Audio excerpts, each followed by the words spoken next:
Alright, so we have a couple more problems here to solve. Actually, from what I'm going to do now, you're going to see that many of the questions we're going to solve, in making subject of formula. Okay, I just remembered one. Let me add it. S equals n over 2 into 2a plus n minus 1d. Say we make n. Okay, let's see how we can do this. Alright, so this is what we have to solve. Now, what I'm going to do, the steps, if you understand them, you can use it on any other problem involving change of subject formula. Just follow my steps. Apply it whenever you want to solve any problem. Okay, I've told you, you want to change the subject of a formula, just solve the problem as though you were solving an equation. Okay, with that you can come up with something. Alright, ladies and gentlemen, let's proceed. So we start with the first one where we have V equals LBH, and we are to make H. We have to make H the subject of the formula. So, of course, if you look at the right side of this equation where we have LBH, that's where we find H, right? So, the right side of the equation contains H, but we have other things that are disturbing it. The reasons why it is not a subject of the formula is because of this L and B. And L, B here, they are connected to H by multiplication. So, how do we now get rid of L and B? So we are going to divide. That is, do the opposite of multiplication. Divide both sides by LB. So once I do that, I have V all over LB to be equal to LBH all over L and B. So L here cancels the L here. The B cancels the B here. They divide to become 1. So we are left with what? H alone. So H becomes V all over LB. Alright, so this is it. H is the subject of that formula, as you can see. This is L and B. Alright, so that's done. We'll go to the next one. Okay, in this particular example, we have S equals the square root of r squared plus t squared. The square root of r squared plus t squared. And we have to make r the subject of the formula. So what do we do here? It's simple. We have to follow a procedure, We cannot access this r squared and t squared here without taking care of this square root here. So in order to remove the square root, we square it. Okay? If it was a cube root, alright, maybe it was a cube root like this, and you want to remove the cube root, you cube it. The inverse of the square root is to square a number. Alright, for instance, let's say 2 times 2 is what? 4. Right? So 2 squared is what? 4. Okay? And of course, it means that, what this means is that the square root of 4 is what? 2. Okay? So when this is squared, if I want to get 4 here, I'll have to square both sides, right? If I square this and square this will go off, so that I'll have 4 left and 2 squared here. Alright, and 2 squared there. Alright, so you see that. So that's what we are going to do here. We have to remove this square here in order to have something for us. So I'm going to have to use my hand to wipe this off. Okay, that's it. So I'm taking away this guy because we don't need it. So first of all, we are going to square both sides. Whatever you do to the right hand side, you do to the left hand side. So if I square both sides, I'm going to have s squared equals square root of r squared plus t squared all squared. Alright, so because we have not done indices, I would have given you an explanation on this. But you see, this squaring is going to take away this square root. Alright, so we are going to have s squared equals r squared plus what? T squared. Then don't forget we have to make arrow the subject of the formula. R, okay, the subject of the formula. So t squared will now leave, we'll have to leave this guy. So sad, but it has to go. We'll move over to become minus t squared. And then here we'll be left with arrow squared alone. Now don't forget, what we are trying to make the subject of the formula is not r, but arrow squared. Alright, we are not trying to make we are not trying to make arrow squared the subject of the formula. We are trying to make r. But what we have here is that arrow squared is the subject of the formula. So to return this to r alone, you see arrow is standing as arrow squared, so we are going to, remove the square by taking square roots of both sides. So we take square roots. Okay, let me see if you can see from there. So when we take the square root, r will stand alone. Then this other part will now be x squared minus t squared. You see that? So that becomes the r now becomes the subject of this formula. Alright, so it's that simple. It is very much that simple. Alright. Okay, see this other problem, the third one, still has square root. Alright, so what do? We still follow the procedure. We have to make sure the square root is not there. We are trying to make g the subject of the formula, but we cannot access g with the square root, so we have to remove it. So we square how about we do this? Alright, listen, before we square both sides, this is what we are going to do. Remember, 2 pi is on its own down here, right? So what we are going to do is to divide both sides by 2 pi. So we divide both sides by 2 pi. Both sides by 2 pi.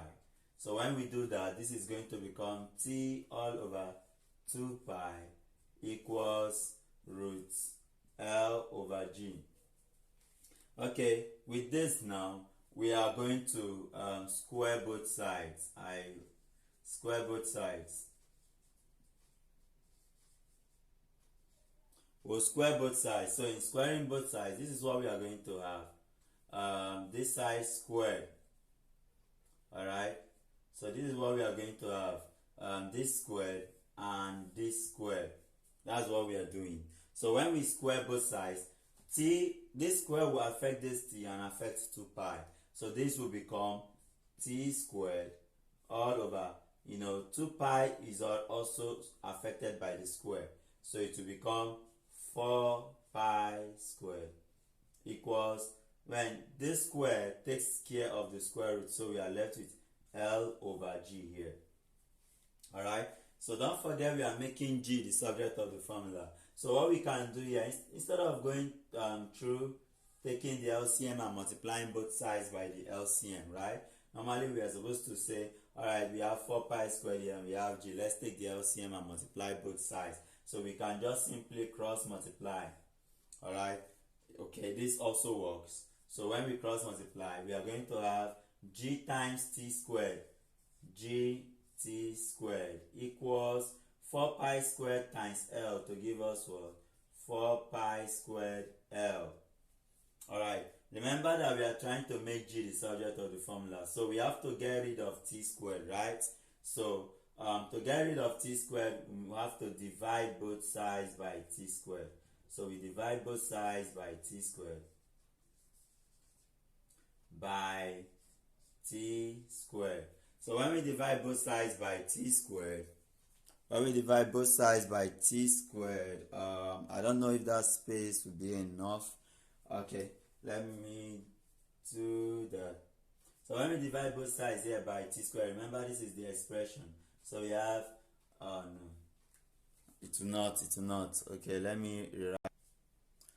Okay, so I'll take care of this now. Let me write it here. So this will now become GT squared divided by T squared. Remember, we are dividing both sides by T squared equals 4 pi squared L all over T squared. So you see, T squared divided by T squared is 1. So we are left with G equals 4 pi squared L all over what? T squared. Alright, now this becomes where G is now the subject of the formula. You can see that, right? So it's simple, it's that simple. Alright, so we are going to make progress to solve the next question. Alright, so in this question we have V equals x minus y all over x plus y. So the question is, make y the subject of the formula. So that's what we want to do now. Alright, so remember, this is, if you look at this equation, is kind of y is here, y is here. Okay, so but we can still do that. So this is a fraction, so this part can also be treated as a fraction by writing v over 1. Okay, so at this point what we are going to do is to cross multiply. Okay, instead of, we just cross multiply instead of going for the LCM. So this will now become, please let's watch this closely, this will be v times this. So we have v times, because we have two terms here, we are putting it in a bracket. V times x plus y equals 1 times x minus y will remain as x minus y. So I'm going to clear the bracket. Alright, clear the bracket. So if I'm clearing the bracket, it's going to be v times x to be what? Vx.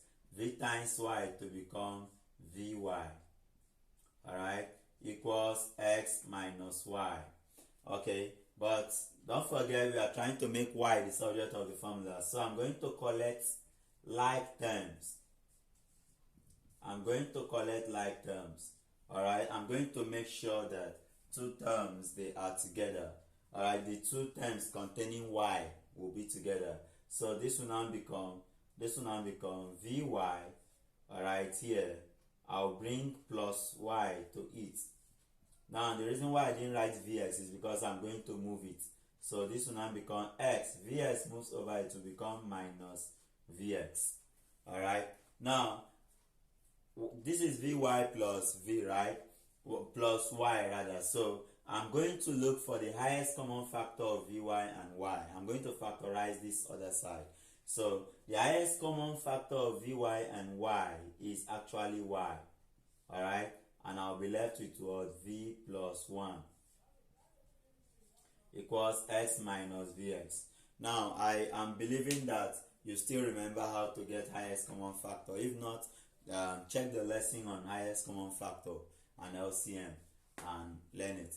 Alright, so with that said, we are now going to divide both sides by v plus 1 because we want y. Okay, so we are going to divide both sides by v plus 1. So this is going to become, sorry, pardon me, let me use my hand on this. Alright, so this is going to become y into v plus 1 all over v plus 1. Alright, this equals x minus vx all over what? V plus 1. Alright, so this is going to cancel out this. So we are left with y equals x minus vx all over v plus 1. So by this, we have been able to make y the subject of the formula here. Now if this looks a little bit complicated or too long or something, what you just need to do is to simply replay the video at those points severally and you grab the concept here. I'm going to move to the next one right now. Okay, so here we are. What I'm going to show you is a rather easy approach to solve this problem, where we have to make, what are we making the subject of the formula? We are making v.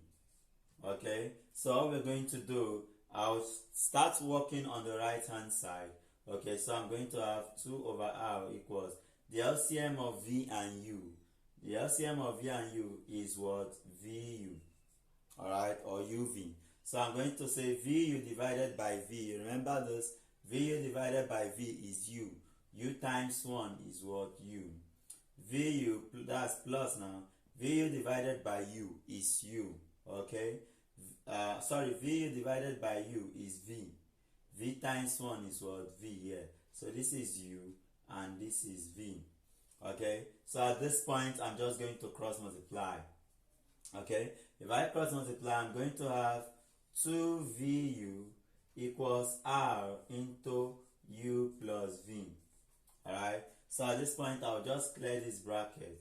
We have 2vu equals r times u to be ru plus r times v to be rv. Okay, once that is done, I'll collect like terms. Remember, I'm trying to make v the subject of the formula. So all the terms containing v will be together. Alright, all the terms containing v. Terms are this. Alright, all these are terms. Okay, so I'm going to have 2vu. This guy containing v will have to move to join this guy because it has v. So we have rv equals ru. So with this now, we are going to get the highest common factor of 2vu and ruv. And the highest common factor there is v. We are left with 2u minus r equals ru. Okay, that's what we have. Okay, so let's get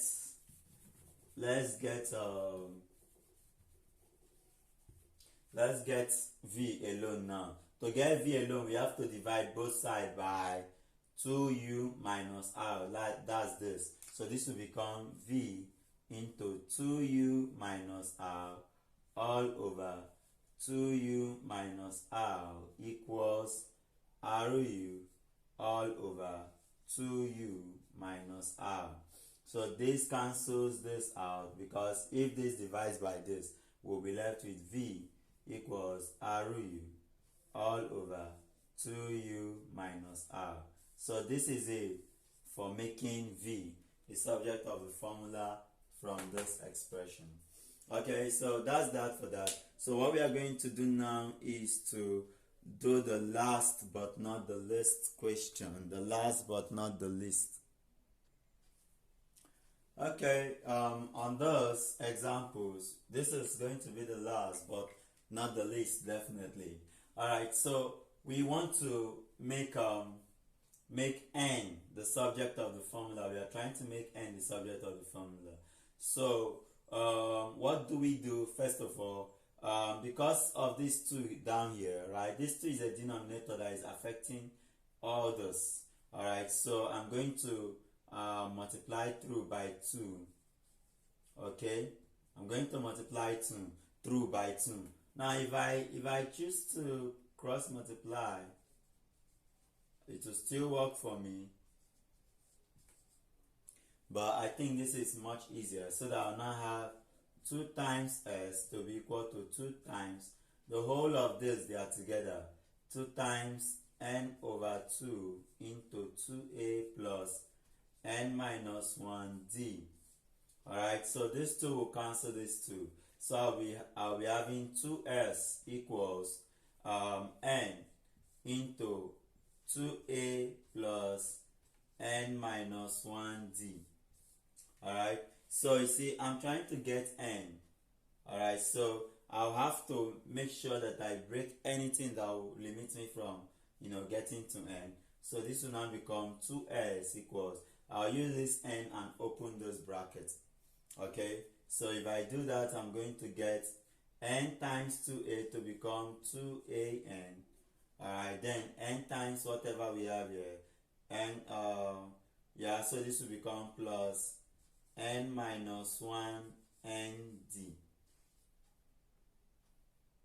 Yes, n minus 1 nd. That's n times 2a gives us this, n times the whole of this, n times this nd, right?